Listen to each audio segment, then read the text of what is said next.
네, 김환이 왔습니다. 네. 옆에 이거 눌러도 넣나요? 여기 눌렸지? 네. 왜? 자다 왔어요? 아니요, 저도 안 왔지. 지금 깬거 같은데? 아니. 머리가 왜 나오고? 이게 머리 한 지 얼마 안 돼가지고 그래요? 내가 잘 손을 못 대고 있어요. 네, 그렇습니다. 자, 김한 명예 독일인과 함께하는 네. 오늘 우니온 베를린 얘기를 하기 위해서 제가 이제 환영한테 요청을 했죠. 왜냐하면 지금 분데스리가 테이블이 우리가 생각하는 테이블이 좀 아닙니다. 네. 바이언이 이제 굉장히 좀 안 좋은 상태고 나겔스만 나가리 될 각인가요?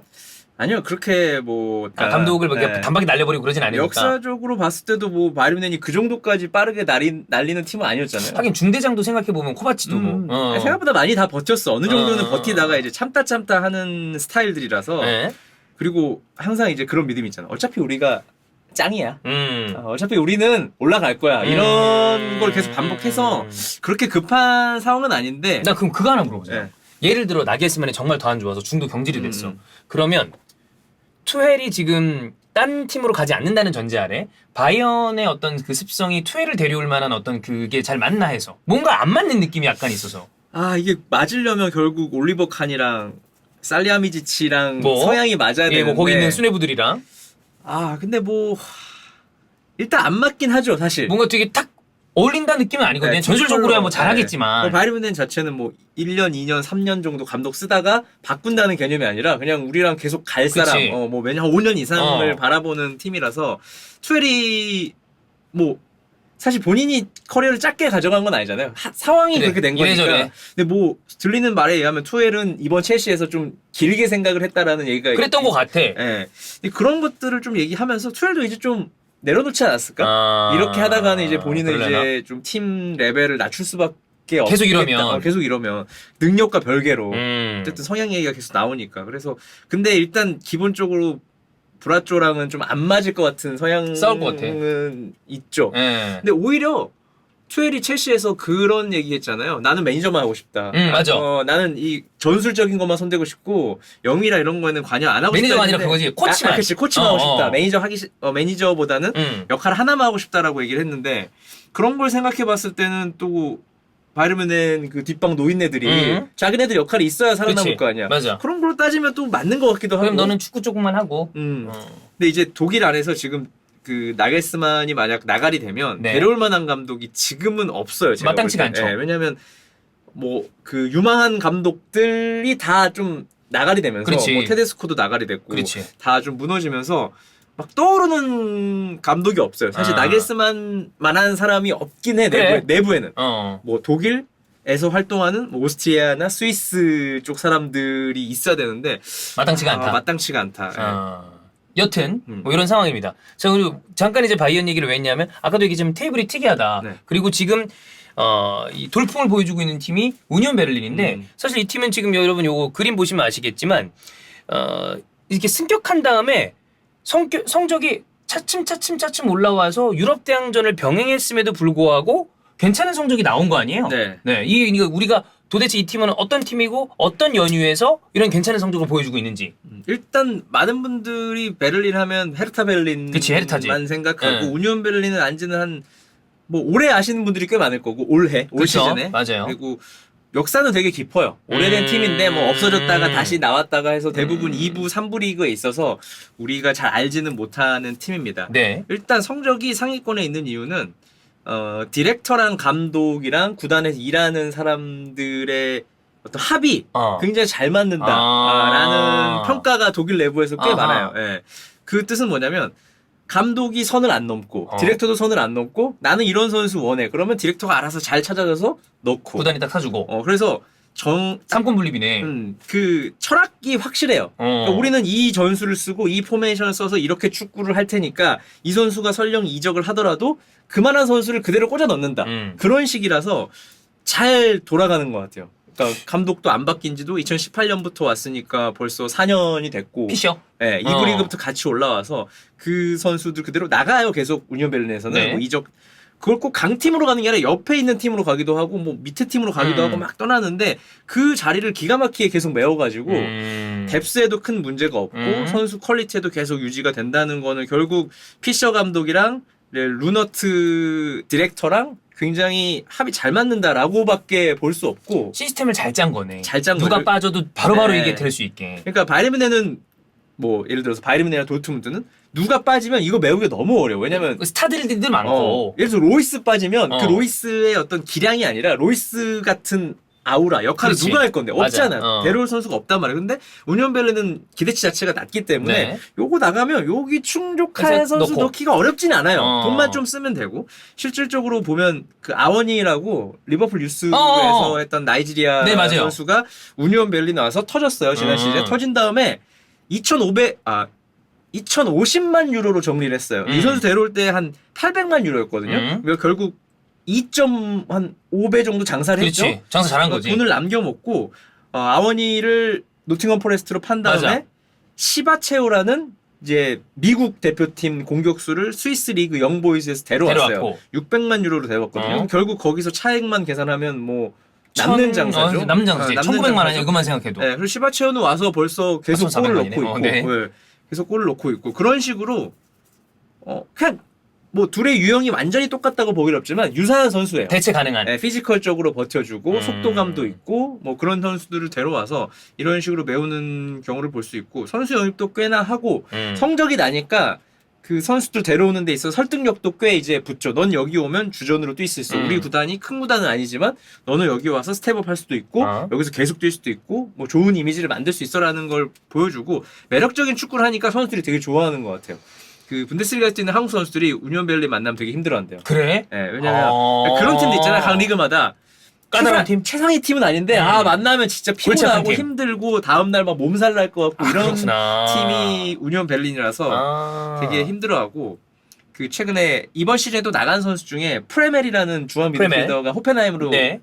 이적료 없이 이적을 했어요. 근데 이제 그 자리에 그 샴푸도리아에서 뛰고 있는 샴푸도리아. 샴푸도리아에서 뛰고 있는 샴푸도리아. 토르스비라는 이제 북유럽 선수를 데려오고 예. 또 프라이브루크에서 약간 밀려있는 하버러라는 중앙 미드필더를 데려오면서 그 자리를 또 완벽하게 메웠고 중앙 수비수들도 정리를 하면서 포르투갈 리그에서 한 명 임대로 데려오고 네덜란드 리그에서 임대. 근데 그 임대원 선수의 전속팀을 보면 이 레이트라는 왼발잡이 중앙 수비수는 포르투 유스 출신의 브라가 임대 선수였어. 그러니까 리그에서는 초상위는 아닌데 아니지.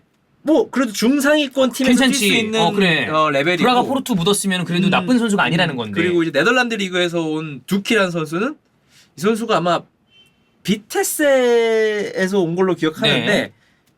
그 정도 팀이면 또 중상위권이란 말이야. 어. 그 아약스 뭐 아인토벤 그 아래서 노는 팀인데 거기서 뛰는 선수를 또 데려오면서 참고로 이 두키는 우리가 옛날에 우리가 어렸을 때 우리 네. 나이 때 어렸을 때 네덜란드 대표팀을 했을 때 영어로 읽으면 보가르데라는 선수가 있었어요. 보가르데. 있었어. 맞아. 근데 요즘에는 보하르더라고 있더라고요. 근데 왜 보가르라고 했지 그냥. 예, 뭐 센터백이랑 풀백 같이 보는 백업 선수였던 걸 기억하는 네덜란드 그 선수의 조카입니다. 예. 근데 이 보가르데는 내가 알기로는 오베르마스와 함께 아약스에 있나? 아약스 날라갔지.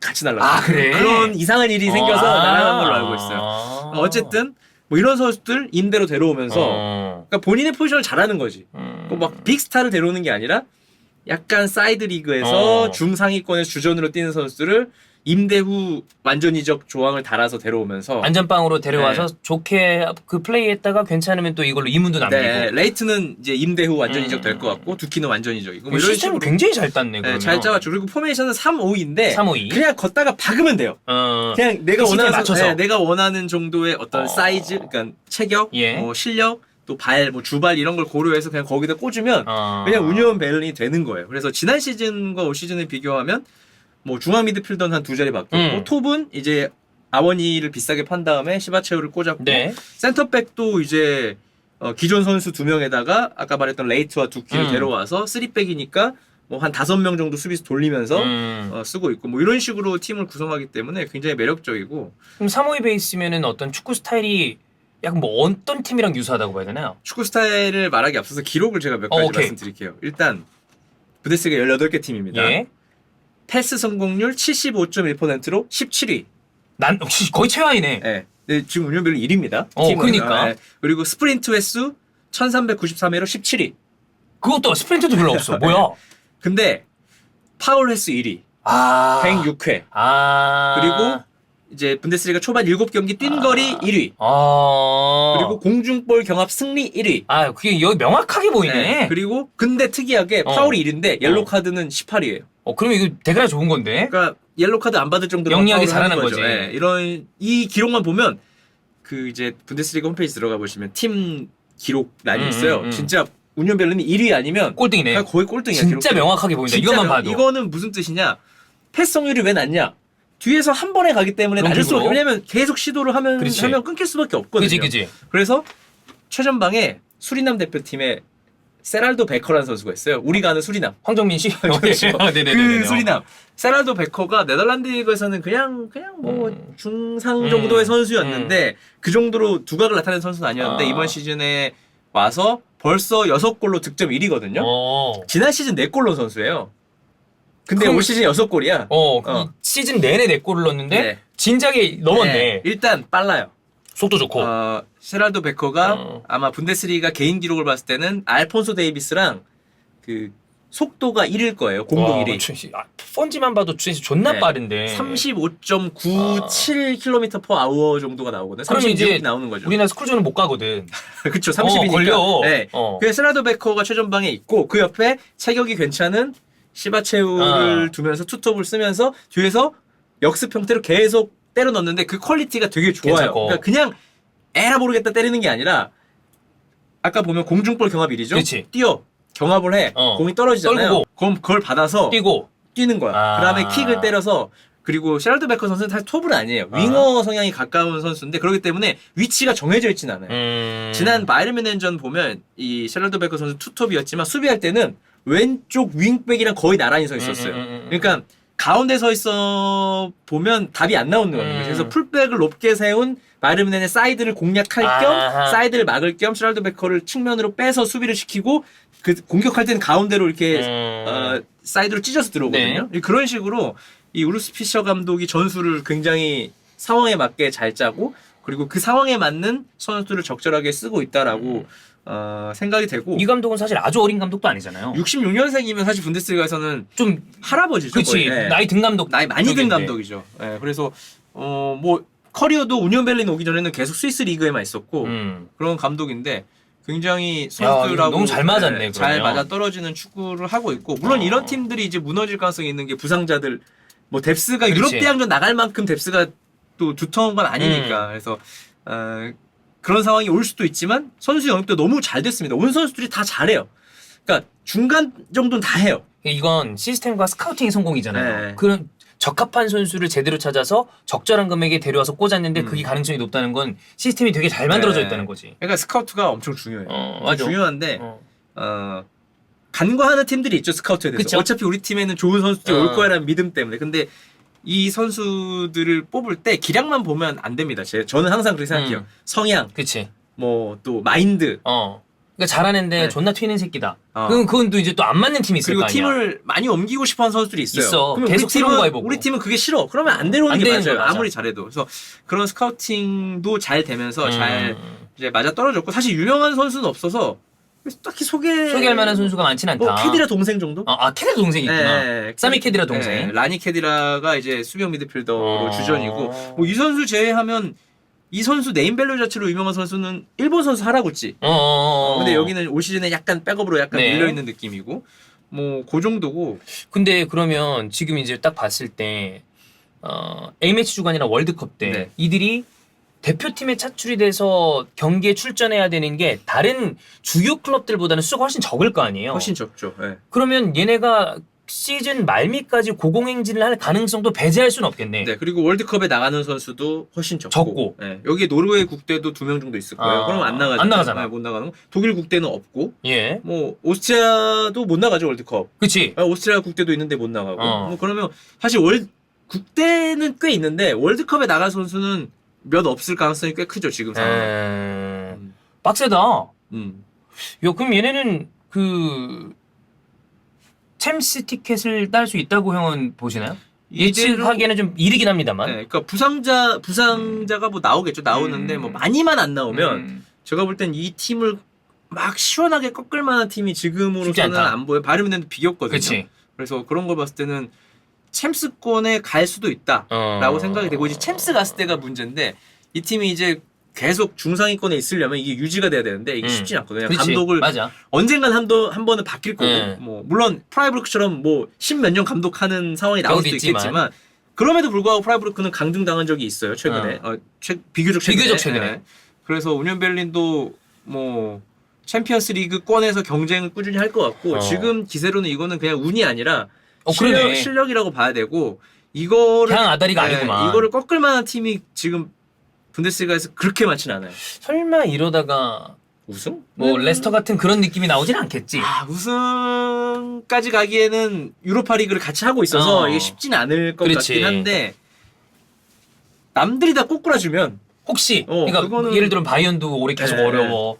도르트문트는 이제 또 좀 뭐 지금 잘하는 거랑 별개로 항상 난 도르트문트는 왜 이렇게 주요 선수를 부상을 당하는 경우들이 많은지. 부상이 많고 로이스도 지금 4주 끊었죠. 그래서 너무 많아. 그래서 그렇다고 막 누군가가 슈퍼스타가 등장할 지금 상황도 아닌 것 같고 그래서 우니온 베를린처럼 모두가 실력이 거의 엇비슷한 이런 굉장히 특이한 팀이 조직이 잘 돼 있는. 조직이 잘 돼 있는 팀이 상위권에 있고 프라이부르크도 지금 상위권이거든요. 그래서 그런 거 봤을 때 올 시즌에는 좀 이런 전략을 잘 세우고 철학을 잘 만든 팀들이 좀 초반에 효과를 보고 있는 분데스리가인 것 같고 보면 재미가 없지. 이러면 재미없어야 되거든 사실. 이 뻥축구 같이 느껴져야 되는데 그게 아니에요. 되게 뻥축구가 너무 잘 되니까 스피디하고 조직적으로 이게 되게 카운터 잘 치는 팀 보는 맛이 있잖아. 실력적으로 보이고 가서 봤을 때도 되게 재밌다는 얘기를 제가 들었거든요.